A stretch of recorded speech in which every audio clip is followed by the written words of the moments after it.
Hello, നമ്മൾ കുറച്ച് നാളായില്ലേ സെൻറ്റാങ്കിൾ art ചെയ്തിട്ട്. അപ്പോൾ ഇന്ന് നമ്മളൊരു സെൻറ്റാങ്കിൾ ആർട്ടാണ് ചെയ്യാൻ പോകുന്നത്. ഇന്നത്തെ സെൻറ്റാങ്കിൾ ആർട്ട് ഞാൻ പിൻട്രസ്റ്റിൽ കണ്ടിട്ട് അതുപോലെ ചെയ്യാൻ നോക്കിയതാണ്. അപ്പോൾ ആദ്യം ഇതുപോലെ ബോർഡർ ഒക്കെ വരച്ചു കൊടുത്തു. അത് കഴിഞ്ഞിട്ട് വേവ്സ് പോലെ ഇങ്ങനെ ക്രിസ് ക്രോസ് ആയിട്ട് വരച്ചു കൊടുത്തു. എന്നിട്ട് അതിൻ്റെ ഉള്ളിൽ വേറൊരു ഡിസൈൻ വരച്ചു കൊടുത്തു.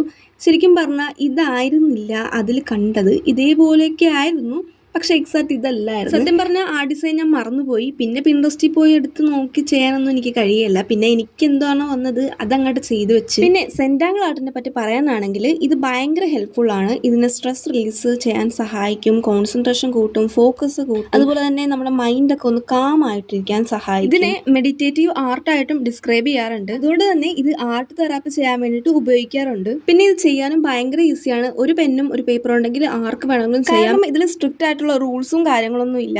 ഏത് ഏജ് ഗ്രൂപ്പുകാർക്ക് വേണമെങ്കിലും ചെയ്യാം. റിപ്പീറ്റഡ് ആയിട്ടുള്ള പാറ്റേൺസ് ഇതുപോലെ വരച്ചു കൊടുത്താൽ നമ്മുടെ സെൻറ്റാങ്കിൾ ആർട്ട് റെഡിയാവും. നമ്മുടെ ക്രിയേറ്റിവിറ്റിക്ക് അനുസരിച്ച് എങ്ങനെ വേണമെങ്കിലും വരക്കാം. അപ്പോൾ ഈ ഒരു സെൻറ്റാങ്കിൾ ആർട്ടായിട്ട് വരുവാണെങ്കിൽ ഞാൻ ഇതേപോലെ വരച്ചും കൂടി കൊടുക്കുന്നുണ്ട്. ഇതൊന്നും പിൻട്രസ്റ്റിൽ കണ്ടതൊന്നുമല്ല, ഞാൻ അങ്ങോട്ട് വരക്കാൻ തോന്നിയപ്പോൾ അങ്ങ് വരച്ചു കൊടുത്തതേ ഉള്ളൂ. ഇത് രാത്രി എടുത്ത വീഡിയോ ആയിരുന്നു. അത് കഴിഞ്ഞിട്ട് പിന്നെ വരച്ച് ഞാൻ ഉറങ്ങിപ്പോയി. പിന്നെ രാവിലെ എഴുന്നേറ്റിട്ടാണ് ഇതൊന്ന് ഫിനിഷ് ചെയ്തത്. അപ്പോൾ ഇതാണ് ഇതിന്റെ ഫൈനൽ ലുക്ക്. ട്രൈ ചെയ്ത് നോക്കാൻ ആരും മറക്കണ്ട. അപ്പോൾ ഇത്രയേ ഉള്ളൂ നമ്മുടെ ഈ വീഡിയോ. താങ്ക്